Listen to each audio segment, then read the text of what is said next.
I never expected much from my gym membership, just a way to stay healthy, get out of the apartment, and avoid awkward eye contact at work. I wasn't trying to change my life or meet anyone. But then I met Jason. He wasn't the kind of guy you'd overlook in a crowd, tall, broad-shouldered, with arms that made sleeves feel like a suggestion. He had that easy, tousled brown hair and a lazy smile that always seemed to know something you didn't. Confident without being arrogant, funny in a way that made everyone want to be near him. And somehow, he ended up near me. I'm Tyler. I'm 7, work in tech and generally try to stay out of the spotlight. I've always been more comfortable behind a screen than in a crowded room. Social stuff? Not my strength. I'm not bad-looking, at least that's what my mom says, but I've never been the guy people gravitate toward, especially not guys like Jason. We first started talking after a beginner's HIIT class at the local gym. I had been going for a few months and was just starting to feel confident about my form and routines. Jason walked in one day and picked a mat next to mine. I remember sneaking glances at him during the warm-up, trying not to stare. He was strong, sure, but the way he moved told me he was new to the structured stuff. Too loose, too fast. After class, he looked at me, wiped sweat from his brow, and grinned. "You killed it in there," he said, clapping me on the shoulder. "Mind if I pick your brain sometime? I could use the help." I probably turned 10 shades of red. Sure, yeah, anytime. That's how it started. Casual, friendly. Over the next few weeks, we ran into each other more often, sometimes by accident, sometimes clearly not.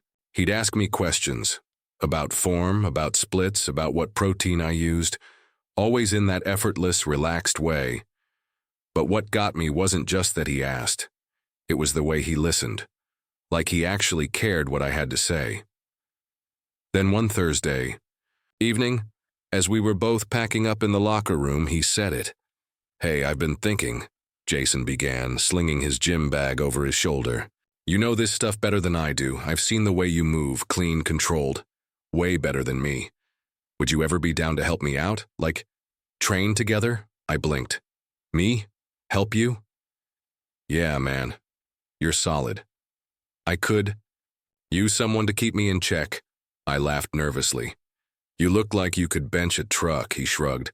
"Doesn't mean I know what I'm doing, I've just been winging it. Come on, it'll be chill." I said yes, of course, I don't think I hesitated more than a second or two, but inside I was spiraling. Jason, wanting me to help him, it didn't make sense. He had that magnetic, easy energy, the kind that made everyone want to be around him. Straight, I was sure of it. Always talking about girls at the gym, cracking jokes about Tinder dates gone wrong. And me? I was the quiet guy with the gym log, happened the playlist named after muscle groups. But something about the way he looked at me made it hard to say no. We set up a time for that weekend. I told myself it was nothing, just helping out a friend. But that night, lying in bed, staring at the ceiling, I couldn't shake the feeling that this might turn into something else. Not in any obvious way. Just something I didn't quite understand yet. He was just my friend. At least that's what I kept telling myself. We agreed to meet at his place for the first workout. He said the gym was too crowded on weekends and that he had some basic equipment in his garage. I told myself it was no big deal, that this was just two guys lifting weights and getting stronger together. But the second I stepped into his garage, I knew I was in trouble. The space wasn't bad. Clean, surprisingly organized, with a bench press setup, a few dumbbells, resistance bands, and a large padded mat. It smelled faintly like cedar and sweat, personal, in a way the gym never was. Jason greeted me wearing a tank top and mesh shorts. His arms glistened faintly with some kind of pre-workout sheen, and his hair was damp, like he'd just stepped out of the shower. He tossed me a bottle of water like we were already teammates. I caught it, barely. "You ready to turn me into a machine?" He grinned. I gave a nervous laugh. "Pretty sure you're already there." He flexed jokingly, then pointed to the bench. "Let's start here. You can spot me, yeah?" I nodded, taking my place at the head of the bench as he laid back. As his arms stretched out to grab the bar, His shirt rose, exposing a sliver of hard, tanned stomach. I tried to look away to focus on my role. Just a spotter, but my brain short-circuited. He was right there. Every rep, every breath, every flex of his chest, it all felt too much. "Keep going," I said, my voice an octave higher than usual. "You've got two more." When he finally set the bar back on the rack, he exhaled hard and looked up at me, grinning through the sweat. "Dude, you're intense. You take this seriously." I shrugged. I like helping people improve. Jason sat up and pulled off his tank top, revealing everything I was trying so hard not to notice. Defined abs, sharp collarbones, a V-cut that made my brain go fuzzy. He wiped his face with the shirt, then tossed it onto a nearby stool like it didn't matter. "You mind showing me those stretches you mentioned last time?" he asked, gesturing to the mat. Sure," I said, heart already thudding in my chest. We moved to the floor. I demonstrated a hip flexor stretch, then motioned for him to try. He followed along, then winced. "Wait, is this right? Feels tight." "Yeah, your form's a little off," I said, kneeling beside him. "Here, let me—" I reached out to adjust his posture, placing a hand on his lower back, guiding his hip forward. It was the first time I'd touched him like that. His skin was warm, damp, and completely unbothered by the closeness. Mine, on the other hand, felt like it was buzzing with electricity. "You ever think about how close guys get during this stuff?" he asked suddenly, his voice casual but curious. I froze for a split second, not sure if he meant it as a joke. Sometimes," I managed. He chuckled. "It's kind of funny. I mean, if two guys were doing this at a bar, someone would say something. But here, it's just fitness." I looked at him. His face was unreadable, half amusement, half something else. I couldn't tell if he was being ironic or if he was testing the waters. "Yeah," I said slowly. "It's different." Jason held my gaze for a second too long before shifting back into position. "Guess that's why I like working out with you. You're chill, not all macho about everything." I smiled, even though my heart was pounding. I didn't know what he meant by that, if it was just a compliment or something deeper. As we continued, the physical closeness became normal. I spotted him. He guided me through planks and resistance pulls. We grunted, sweated, laughed when one of us lost balance. And through it all, he was so relaxed about everything, his hand on my shoulder when I did something right, brushing against me when we moved from one station to another. I tried to stay cool. Really did.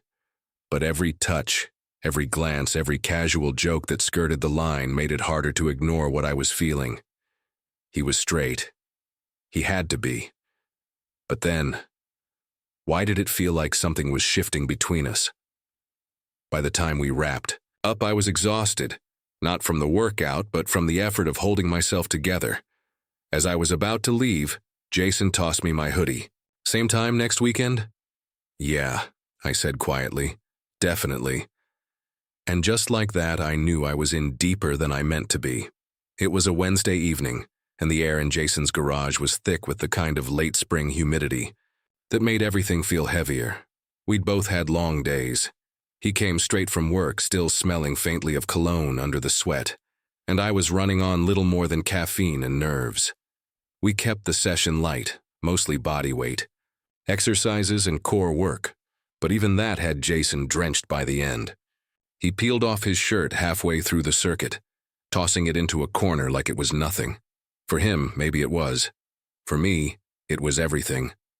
I told myself to focus on the reps, the timing, his form. But then he moved into a plank variation that had his back arched just slightly, muscles taut, skin glistening under the single bulb hanging from the ceiling. I crouched beside him to correct the angle of his elbow, but I hesitated just a beat too long. My eyes lingered, first on his shoulder, then down the line of his back, and then, stupidly, hungrily, on the way the sweat slid down the groove of his spine. "Yo," he said suddenly. I jumped, heat rushing up my neck. He was looking at me now, head tilted, a crooked smile tugging at the corner of his lips. I handed him a towel as quickly as I could, pretending nothing had happened. "Thanks," he said, taking it. No sarcasm, no weird tone, just normal. But I knew. I knew he'd caught me. The rest of the session went by in a blur. My movements were stiff, mechanical. I kept my distance, gave vague directions, and avoided eye contact like it was dangerous. I thought maybe he'd say something, call me out, laugh, or worse, pull away. He didn't. In fact, he was unusually quiet, only speaking when necessary. That silence stretched the nerves in my chest like piano wire. When we finally wrapped up, I grabbed my bottle and towel, trying to make a quick exit before I embarrassed myself any further. I was halfway to the door when I heard him behind me. "Hey," he said casually, like we were picking up a conversation we hadn't started yet. "You always this focused when training someone?" I froze. He was standing just a few feet away, towel slung over his neck, hair damp and messy. There was a glint in his eyes, amusement maybe, or something else I couldn't name. "What?" I asked, forcing a shaky laugh. "You were staring holes through me back there." His tone wasn't accusatory, just observant. Either I was doing something really wrong, or you're just very committed to good form. I tried to smile, but it came out warped. "Just making sure you didn't hurt yourself," he chuckled, stepping a little closer. "Well, I appreciate the dedication." I couldn't meet his eyes. My thoughts were spiraling, a chaotic mix of "you blew it" and "maybe it's fine." The silence between us stretched again, but this time it felt heavier, fuller. Then, instead of backing away, Jason said, almost thoughtfully, "You ever notice how weirdly intimate working out can be?" My gaze shot up to meet his. He didn't look mocking. He looked curious. "I mean," he continued, scratching the back of his neck, "you're like breathing together, touching, spotting each other, and no one thinks twice about it, I guess," I said quietly. He nodded like he was agreeing with something neither of us had actually said out loud. Then he clapped me gently on the shoulder, the weight of his hand warm and grounding. "Same time Friday?" he asked. "Yeah," I said, barely getting the word out. As I stepped out into the night, the air cooler now, I realized my hands were shaking. I had no idea what had just happened. If it was nothing, if it was something, or if it was just Jason being Jason. But I couldn't stop thinking about the way he'd looked at me. Like maybe he wasn't entirely sure what he wanted. Either. After that night, the one where he caught me looking, something shifted. Jason didn't say anything more about it, not directly.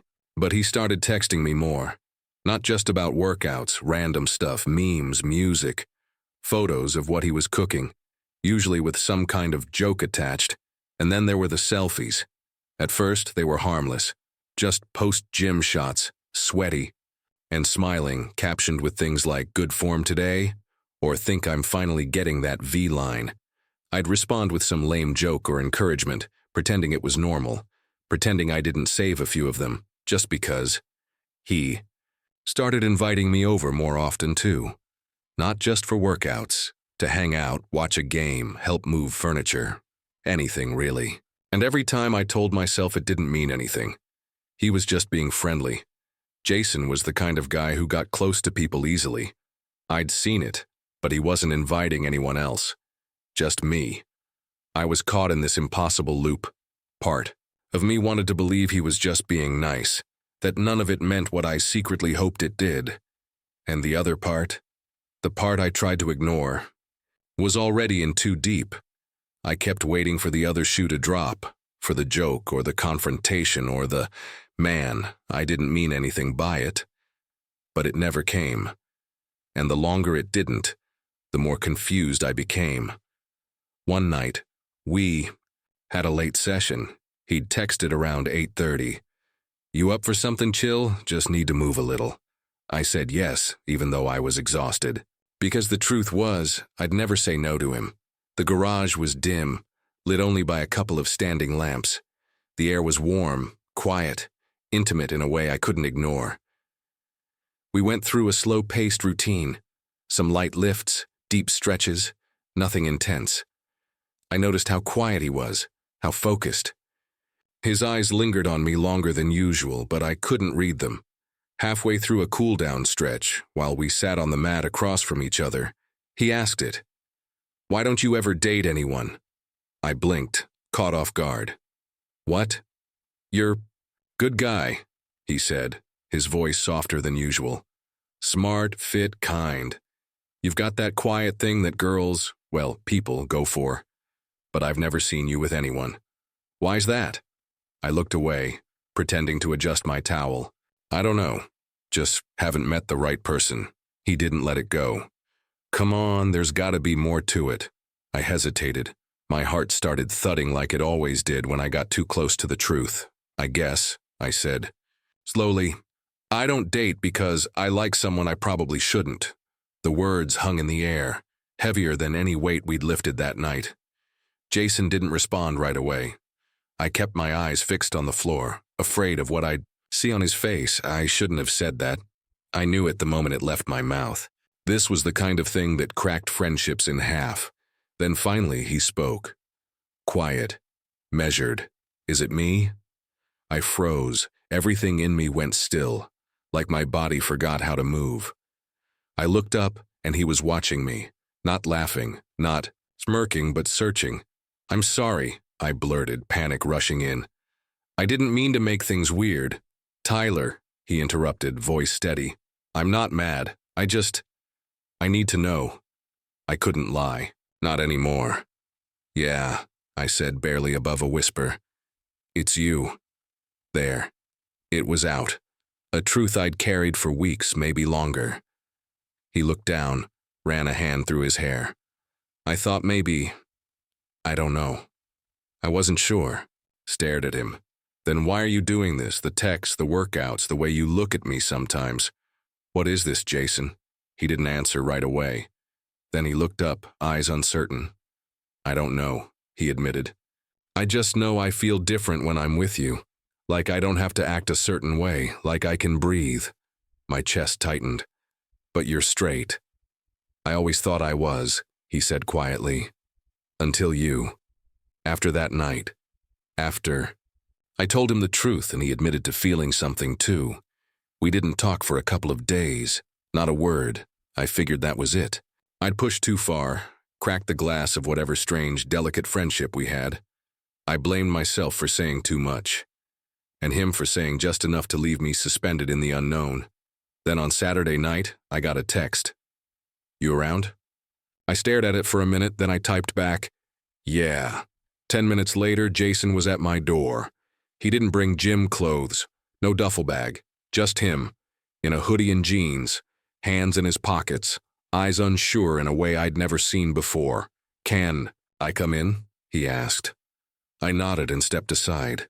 He walked in like someone entering a room he wasn't sure he was allowed in anymore. I closed the door behind him, the silence thick with everything we hadn't said.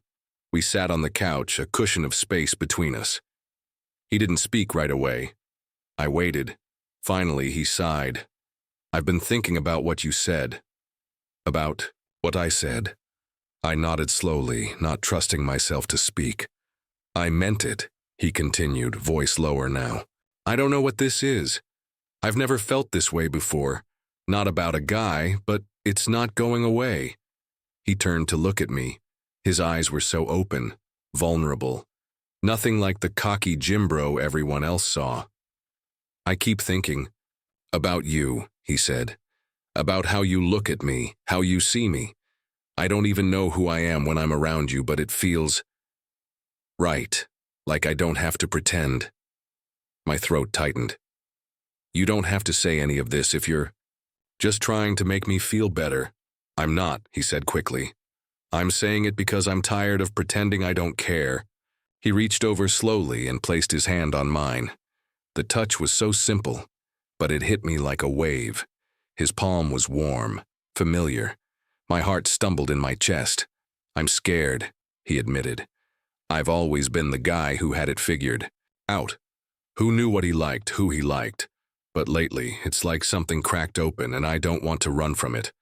Not anymore." I didn't know what to say. I was still trying to believe this was real.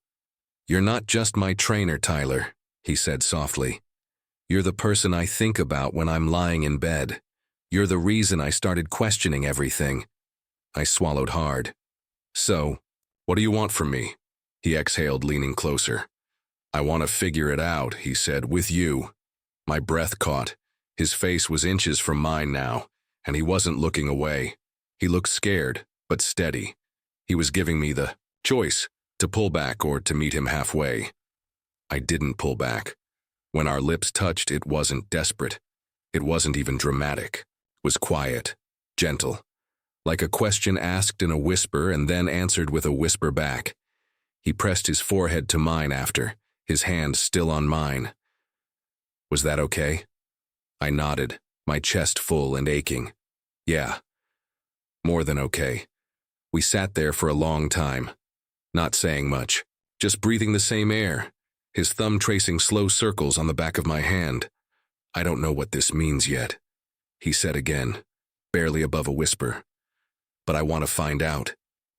With you. A part of me had waited so long to hear those words. I wasn't sure how to hold them, but I did, gently, like something fragile and sacred. I want that too, I whispered.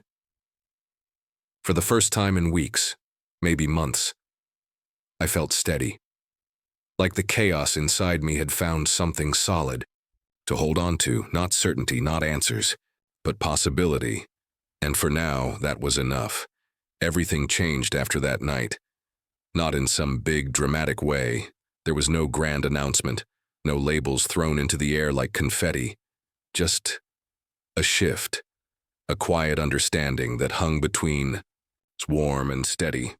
We still worked out together, still sweated through circuits in his garage or jogged down the street like nothing had changed. But everything had, in the smallest, most significant ways. Now, when I spotted him on the bench press, his eyes would meet mine longer. When he finished a set, he'd smile. Not that casual grin he used to throw at everyone, but something softer. Just for me. Sometimes, after stretching, our hands would brush. He wouldn't pull away, neither would I.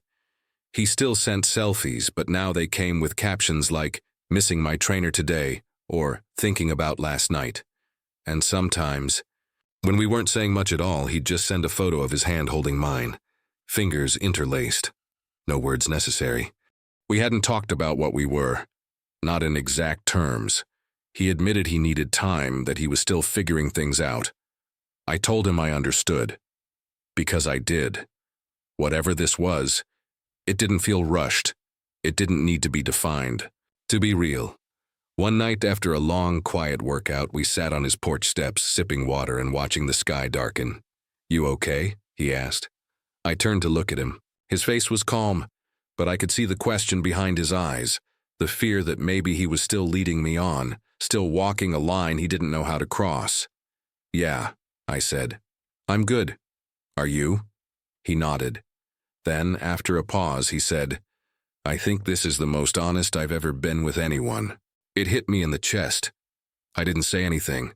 I just reached over and took his hand, and he held it right there on the porch, like it was the most natural thing in the world. In a way, we'd built something from the ground up, not just feelings, but trust. It wasn't perfect. There were moments of hesitation, of uncertainty, but there was also laughter, shared music, the comforting rhythm of workouts, and the quiet kind of intimacy that doesn't need to shout to be heard. I'd gone into this thinking I was helping him, that I was the one with the experience, the knowledge, the emotional tools. But somewhere along the way, he'd given something back to me, more than I ever expected. He helped me feel seen. He helped me feel wanted. He helped me believe that even the most complicated connections can become something simple and beautiful, with time, patience, and truth. At the end of it all, I think, back to that first message he sent me. "You know this stuff better than I do." Back then I thought he just meant workouts, technique, discipline. Now I realize he meant more, because he didn't just need help with form or reps or core stability. He needed someone to help him understand himself. And maybe, just maybe, I needed the same. He asked me to help with his workout. I didn't know he'd help me with so much more.